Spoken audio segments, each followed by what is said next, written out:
Hello दोस्तों, welcome to our channel MD math solution. और आज की इस वीडियो में हम आज से शुरू करेंगे पिनाकल पब्लिकेशन की बुक थर्ड एडिशन, जिसमें जो है टीसीएस द्वारा एसएससी के 6800 प्लस क्वेश्चन को हम सॉल्व कराएंगे। जिसमें जो है टीसीएस द्वारा SSC CGL tyre 1 tyre 2, SSC CHSL, SSC CPO, SSC MTS के सारे क्वेश्चन को इस बुक में चैप्टर बाय चैप्टर कवर किया गया है। तो हम आज से इस बुक को शुरू करेंगे, जिसमें हमारा टॉपिक होगा परसेंटेज। तो परसेंटेज के सारे क्वेश्चन को हम 1 बाय 1 आज से कराएंगे। तो शुरू करते हैं इस बुक को।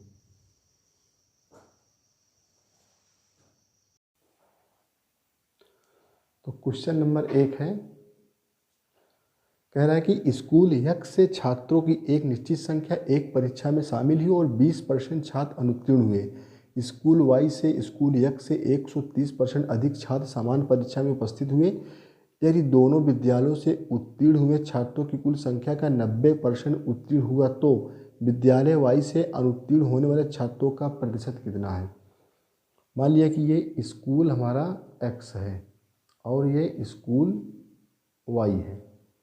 कह रहा है कि स्कूल एक्स से छात्रों की एक निश्चित संख्या एक परीक्षा में शामिल हुई और 20% छात्र अनुत्तीर्ण हुए।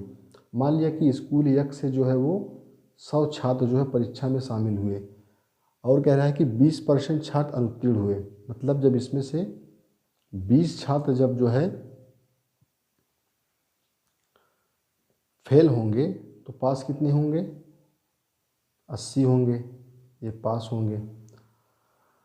और कह रहा है कि स्कूल वाई से स्कूल एक्स से 130% अधिक छात्र समान परीक्षा में शामिल हुए। मतलब स्कूल एक्स से जो है वो स्कूल वाई में जो है 130% अधिक छात्र परीक्षा में शामिल हुए। तो मतलब इसमें क्या करेंगे, 130% जब इसमें इंक्रीज करेंगे तो क्या हो जाएगा, ये स्कूल वाई में कितने हो जाएंगे, 230 हो जाएंगे। जब फिर क्या कह रहा है कि यदि दोनों विद्यालयों से उत्तीर्ण हुए छात्रों की कुल संख्या का 90% उत्तीर्ण हुआ। देखिए दोनों विद्यालयों से मतलब स्कूल एक्स से स्कूल वाई से, मतलब कह रहा है कि दोनों विद्यालयों से उत्तीर्ण हुए छात्रों की कुल संख्या का 90% उत्तीर्ण हुआ। तो कुल संख्या मतलब school X plus school Y से छात्रों की कुल संख्या क्या हो जाएगी, 100 प्लस ये 230 बराबर कितना हो जाएगा, 330। ये हमारे आ गया कुल छात्र हो गई है। कह रहा है कि कुल संख्या का छात्रों की कुल संख्या का 90% उत्तीर्ण हुआ। मतलब छात्रों की कुल संख्या का जो है 90% पास हुआ। तो विद्यालय वाई से अनुत्तीर्ण होने वाले छात्रों का प्रतिशत क्या होगा। तो पूछा है कि विद्यालय वाई से अनुत्तीर्ण मतलब फेल होने वाले छात्रों का प्रतिशत कितना है। तो जब कुल जो है स्कूल एक्स और स्कूल वाई दोनों से जो है दोनों का योग 330, मतलब स्कूल एक्स के छात्रों की संख्या और स्कूल वाई के छात्रों की संख्या दोनों को जोड़ दिया तो ये 100 है, 230 है, 330 हो गया। कह रहा है कि विद्यालय वाई से अनुत्तीर्ण होने वाले छात्रों का प्रतिशत कितना है। जब कुल का जो है 90% फेल होगा, सॉरी पास होगा, तो फेल कितने होंगे, 10% फेल होंगे। 330 का हम 10% निकाल देंगे तो क्या हो जाएगा, ये हमारा आ जाएगा 33 छात्र। 33 छात्र क्या हो रहे हैं, 33 छात्र ये हमारे क्या हो रहे हैं, फेल हो रहे हैं। मतलब ऑल ओवर है ये टोटल 330 छात्र कह रहा है कुल संख्या का 90% उत्तीर्ण हुआ। जब 90% जो है पास होगा तो फेल कितने होंगे, 10% होंगे। तो 33 छात्र हो जाएगा। 33 छात्र मतलब ओवरऑल फेल हो रहे हैं कुल छात्रों का, एक्स का और वाई का। तो क्या कह रहा है कि विद्यालय वाई से अनुत्तीर्ण होने वाले छात्रों का प्रतिशत कितना है। देखिए यहाँ पे क्या है, स्कूल एक्स से कितने छात्र फेल हो रहे हैं, 20, और ऑल ओवर कितने फेल हो रहे हैं, 33। तो 33 में से हम 20 घटा देंगे तो क्या आ जाएगा हमारा, वाई से जो है फेल हुए छात्र आ जाएंगे। तो कितना हो जाएगा, 13। मतलब 13 छात्र जो है वाई से फेल हो रहे हैं, स्कूल वाई से फेल हो रहे हैं। तो अब हमसे क्या पूछ रहा है, कि विद्यालय वाई से अनुत्तीर्ण होने वाले छात्रों का प्रतिशत कितना है। तो कितने फेल हो रहे हैं, 13। स्कूल वाई में कितने बच्चे हैं, 230 हैं। तो 230 का ही परसेंट हम निकाल देंगे। तो क्या हो जाएगा ये 130/23, जिसको काटेंगे तो क्या हो जाएगा 130 को 23 से भाग देंगे तो कितना होगा, 123 को 23 से भाग देंगे तो ये 23 पंचे 115, यहाँ पे 15 बचा, दशमलव लगाया तो 0 हुआ, 150, 23 छक्का कितना होता है 100, 23 छक्का 3 छंग 18, 138, 138। अब 150 से 138 घटेगा तो 12 बचेगा, तो 120, 23 पंचे 115, तो लगभग कितना आ गया हमारा 5.65%। अब इसी को हम लगभग में लिख देंगे क्या, लगभग 5 कह रहा है कि 1 स्थान तक सही, तो 1 तक मतलब क्या, लगभग इसको हम कितना लिख सकते हैं 5.7%।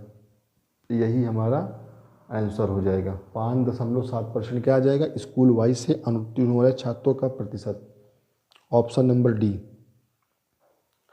देखते हैं अगला क्वेश्चन। अगला क्वेश्चन क्या है, ए की आय बी की आय से 20% कम है और सी की आय ए और बी की आय के योग का 70% है। डी की आय सी की आय से 25% अधिक है और बी और डी की आय का अंतर 23,000 है, तो ए की आय रुपए में क्या होगी।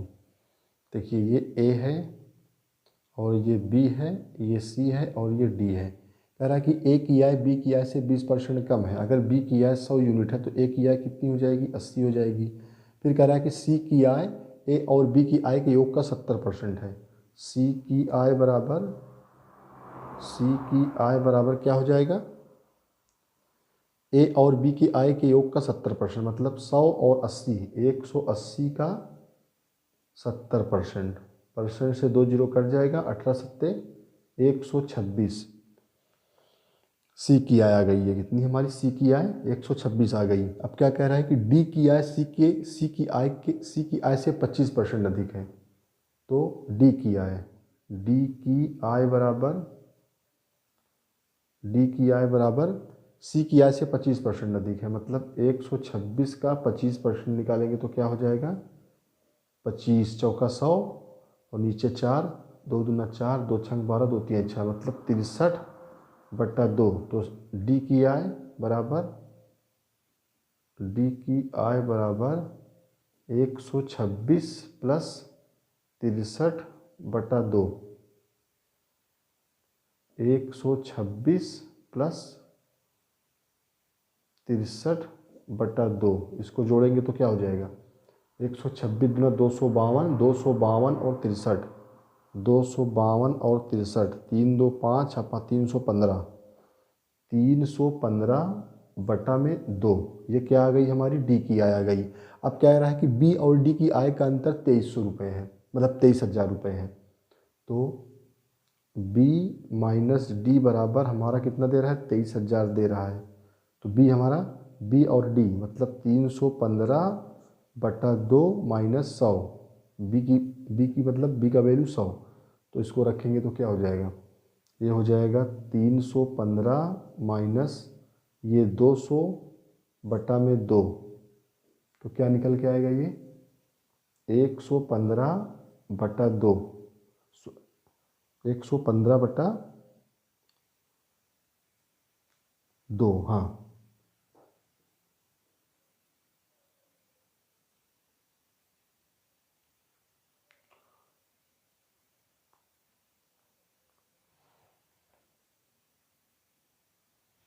तो कितना आ गया 115/2। अब क्या कह रहा है बी और डी की आय का अंतर 23,000 है, मतलब 115/2 बराबर कितना हो जाएगा 23,000 के हो जाएगा। इसको काट देते हैं 23 से, 23 पंचे 115, 23 एकम 23, ये 1,000, ये 5 दूना 10, 200, मतलब 1/2 बराबर 200। तो ये 1 यूनिट बराबर क्या हो जाएगा, 1 यूनिट बराबर 100 दूना ये 200 दूना 400, 1 यूनिट की वैल्यू कितनी आ गई 400 आ गई। तो हमसे क्या पूछ रहा है ए की आय कितनी है, ए की आय मतलब ए की वैल्यू कितनी है 80 यूनिट है। तो ए की आय बराबर क्या हो जाएगी, 1 यूनिट की वैल्यू 400 है, तो 80 यूनिट की वैल्यू कितनी हो जाएगी 80 गुणे 400, बराबर 32,000 एक ही आए, एक ही आए 32,000, यही हमारा आंसर हो जाएगा। Option number A 32,000। देखते हैं अगला क्वेश्चन। कह रहा है कि एक निर्वाचन क्षेत्र में कुल मतदाताओं की संख्या का 55% पुरुष हैं और शेष महिलाएं हैं। यदि 40% पुरुष अशिक्षित हैं और 40% महिलाएं साक्षर हैं तो अशिक्षित महिलाओं की संख्या अशिक्षित पुरुषों की संख्या से कितने % अधिक है। देखिए, मान लिया कि कुल मतदाताओं की संख्या का 55% पुरुष है। मान लिया कि ये 100 हमारा क्या है, कुल मतदाता है, मतलब टोटल मतदाता है, मतलब वोटर है, टोटल वोटर है। अब हमसे क्या कह रहा है, ये कह रहा है कि यदि संख्या का 55% पुरुष है, मतलब ये 55% जब पुरुष होंगे, मेल होंगे, तो फीमेल कितनी होंगी, 45 हो जाएंगी। अब क्या कह रहा है कि यदि 40% पुरुष अशिक्षित हैं और 40% महिलाएं साक्षर हैं। देखिए, अशिक्षित हैं मतलब ये एक डेटा बनाते हैं, मान लीजिए कि ये एजुकेटेड है और ये अनएजुकेटेड है, मतलब ये साक्षर है और ये अशिक्षित है, मतलब ये शिक्षित हैं और ये अशिक्षित हैं। कह रहा है कि 40% पुरुष अशिक्षित हैं, तो 55 का 40%, 55 का 40% क्या हो जाएगा, 55 का 40%, 55 का 40%, 55 40 100, मतलब ये 2 2 2 पंचे 10 22 हो जाएगा। कह रहा कि 40% पुरुष अशिक्षित हैं, मतलब ये मेल हो जाएगा और ये फीमेल, तो 22, मतलब 55 का 40% पुरुष अशिक्षित है, मतलब 22 पुरुष जो हैं वो अशिक्षित हैं, तो शिक्षित कितने हो जाएंगे, 33 हो जाएंगे। अब क्या कह रहा है कि और 40% महिलाएं साक्षर हैं, 40% महिलाएं साक्षर हैं, मतलब 45 का 40%, 45 का 40% निकालेंगे तो क्या हो जाएगा, 45 का 40%, 2 दूना 4 2 पंचे 10, 2 दूना 4 2 पंचे 10, 5 9 45 18, मतलब 40%, मतलब 45 का 40% महिलाएं साक्षर हैं, मतलब ये 18 महिलाएं जो है जब साक्षर होंगी तो अशिक्षित कितनी हो जाएंगी, इसमें 27 हो जाएंगी। अब क्या कह रहा है कि अशिक्षित महिलाओं की संख्या अशिक्षित पुरुषों की संख्या से कितने % अधिक है। देखिए, ये अशिक्षित महिलाएं कितनी हैं, 27 हैं, और अशिक्षित पुरुष कितने हैं, 22 हैं। तो कह रहा है कि अशिक्षित पुरुषों की संख्या से जो है कितने % अधिक हैं, तो ये महिलाएं इससे कितनी अधिक है, 5 यूनिट अधिक है, यह 22 है और 27 है। अशिक्षित महिलाओं की संख्या अशिक्षित पुरुषों की संख्या से कितनी अधिक है, 5 अधिक है, तो कितने % अधिक है ये निकाल लेते हैं, 5 बटा कितने %, मतलब 22 से, मतलब पुरुषों से तुलना की जा रही है, तो 22 गुणे में 100, ये हो जाएगा, इसको काट दिया 11, ये 50, तो क्या हो जाएगा 250 बटा में 11, इसको काटेंगे तो क्या हो जाएगा 11 दूना 22, 11 दूना 22, 3 बचेगा 30, 11 दूना 22, 8 बचेगा, तो सन 2 लगाया 0 बढ़ाया 80, 11 सत्ते 77, मतलब क्या आ जाएगा हमारा ये 22.7, 22.7 क्या % तो अशिक्षित महिलाओं की संख्या अशिक्षित पुरुषों की संख्या से कितने % अधिक है, 22.7% जो है अधिक है। यही हमारा आंसर हो जाएगा इसका। क्वेश्चन नंबर 4 कह रहा है कि 80 छात्र और 10 संसाधन व्यक्तियों वाली कार्यशाला में कार्यशाला के अंत में मिठाई वितरित की गई। प्रत्येक छात्र को मिठाई बांटने के लिए खर्च की गई राशि छात्रों की कुल संख्या का 30% थी और प्रत्येक संसाधन व्यक्ति के लिए खर्च की गई राशि छात्रों की कुल संख्या का 40% थी। कार्यशाला में मिठाई वितरण पर खर्च की गई कुल राशि ज्ञात करें। देखिए, 80 छात्र हैं और 10 संसाधन व्यक्तियों वाली कार्यशाला है कोई। कार्यशाला के अंत में मिठाई वितरित की गई। प्रत्येक छात्र को मिठाई बांटने के लिए खर्च की गई राशि छात्रों की कुल संख्या का 30% थी। देखिए, हम पहले क्या निकालेंगे, छात्रों के लिए निकालेंगे। छात्र कितने हैं, 80 हैं, तो प्रत्येक छात्र के लिए क्या कह रहा है, छात्रों की कुल संख्या का 30% थी खर्च की गई राशि, मतलब 80 का 30% थी।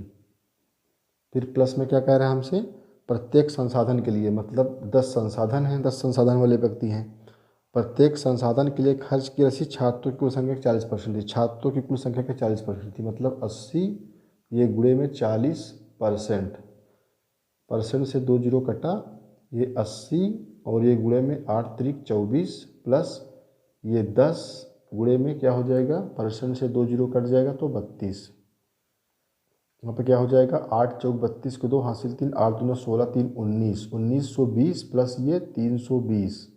अब 1920 और 320 जोड़ेंगे तो क्या हो जाएगा 0, और ये 2 2 4 और ये 9 3 12 की 2 carry 1 1 1 2 2240, 2240 option number D 2240, 2240 option number D यही हमारा आंसर हो जाएगा। मतलब कार्यशाला में मिठाई वितरण पर खर्च की गई कुल राशि मतलब कितनी हो जाएगी 2240, यही हमारा आंसर। देखते हैं अगला क्वेश्चन। अगले क्वेश्चन में हमसे क्या कह रहा है, क्वेश्चन नंबर 5, क्वेश्चन नंबर 5 कह रहा है कि x का मान क्या है यदि 25% of 480 plus 30% of 500 plus x% of 90 बराबर 35% ऑफ 900। देखिए ये क्या कह रहा है, 25% ऑफ 480, तो हम क्या लिख सकते हैं इसको 480 का 25%, मतलब 25% ऑफ 480 को क्या लिख सकते हैं 480 का 25%, प्लस फिर क्या कह रहा है हमसे 30% ऑफ 500, मतलब 500 का 30%, इसको लिख सकते हैं। फिर क्या कह रहा है x का 90%, x का 90% बराबर में क्या कह रहा है 900 का 35%, ये 900 का 35%। देखिए हमने क्या बताया था, परसेंटेज से 2 जीरो कट जाते हैं, लेकिन यहाँ पे एक ही जीरो है, तो हम क्या करेंगे इसको आधा कर देंगे और इसको आधा कर देंगे, इसको 2 गुना कर देंगे, तो ये 240 हो जाएगा और ये 50% हो जाएगा। अब ये 500 और ये गुणा में 30% प्लस ये 90 का x%, मतलब इसको लिख सकते हैं 9x/10 बराबर ये 900 का 35%। ये परसेंट से 2 जीरो कट जाएगा तो 24 पंचे यहाँ पे 120 हो जाएगा, प्लस परसेंट से 2 जीरो कट जाएगा तो ये 150 प्लस 9x/10 प्लस है ये बराबर परसेंट से 2 जीरो कट जाएगा तो कितना हो जाएगा 9 पचे 45 कैरी 4 9 तिक 27 4 31 315, ये जोड़ेंगे तो कितना हो जाएगा 270 हो जाएगा, और प्लस ये 9x/10 बराबर 315। अब 9x/10 बराबर 315 से हम 27 घटा के देंगे तो क्या हो जाएगा 315 से 270 घटाएंगे, सॉरी 315 से 270 घटा देंगे, 5 ये 4 ये 0 बराबर 45 के, तो 9 पचे 45, x बराबर 10 पचे 50, ये 10 से 5 में गुणा, तो हमसे x की वैल्यू पूछ रहा है, तो x बराबर कितना आ गया 50 आ गया। ऑप्शन नंबर डी यही हमारा आंसर हो जाएगा। देखते हैं अगला क्वेश्चन। एक चुनाव में उम्मीदवार x को कुल वैध मतों का 70% मिला, यदि कुल मतों में से 20% को अवैध घोषित किया गया है और कुल मतों की संख्या 64,000 है, तो उम्मीदवार के पक्ष में मतदान के वैध मतों की संख्या, कुल मत हमारा कितना है, कुल वोट बराबर कितना है 64,000 है।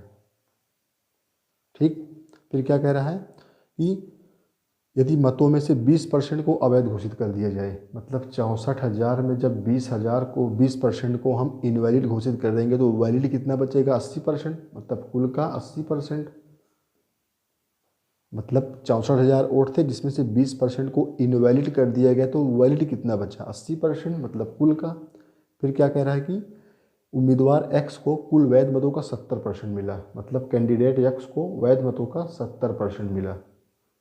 तो पूछ रहा है कि उम्मीदवार के पक्ष में मतदान के वैध मतों की संख्या। तो वैध मतों की संख्या क्या हो जाएगी? ये 2 जीरो से 2 जीरो कट जाएगा, 1 जीरो से ये जीरो गया, 1 जीरो से ये जीरो गया, तो 64 और गुणा में 8 सत्ते 56, 560।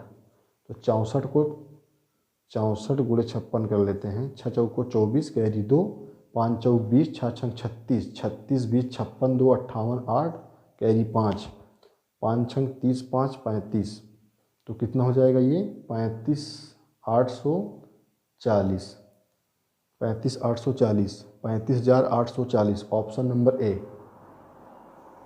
यही हमारा आंसर हो जाएगा। ऑप्शन नंबर ए, कैंडिडेट के पक्ष में मतदान के वैध मतों की संख्या 35,840, यही आंसर हो जाएगा।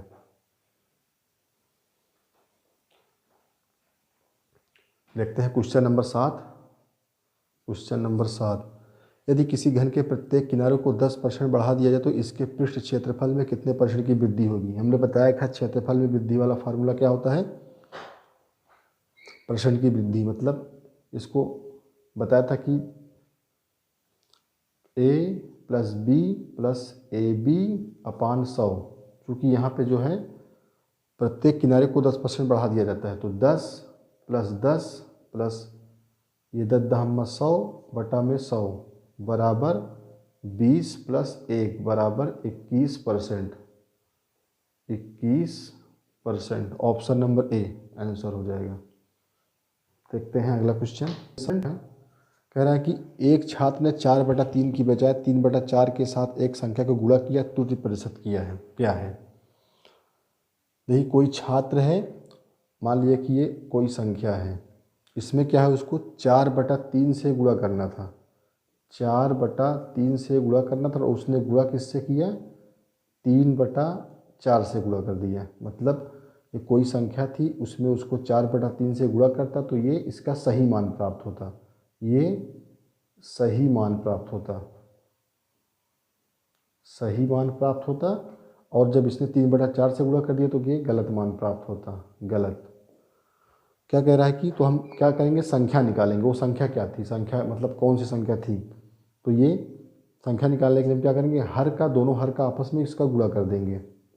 तो क्या हो जाएगा? 3 चौक 12, तो ये 12 और ये भी 12, तो 3 चौक 12, 4 चौक 16, मतलब इसका सही मान 16 होता है जब उसने 4/3 से गुणा किया होता।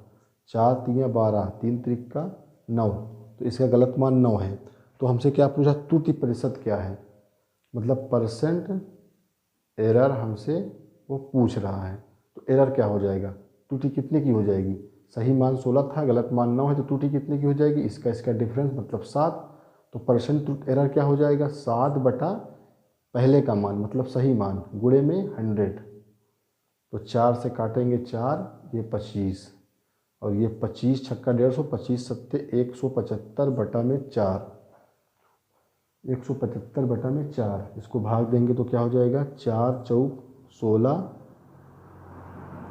175 बटे में 4, इसको भाग देंगे 4, तो 4 चौको 16, यहाँ पे 1 बचा 15, 4 3 12, 4 3 12, 3 बचा, दशमलव लगाए तो 0, 4 सत्ते 28, 2 बचा, 4 पंचे 20, कितना आ गया?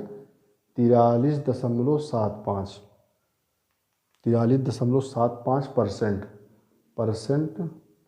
एरर बराबर 43.75%। यही हमारा आंसर हो जाएगा, ऑप्शन नंबर डी।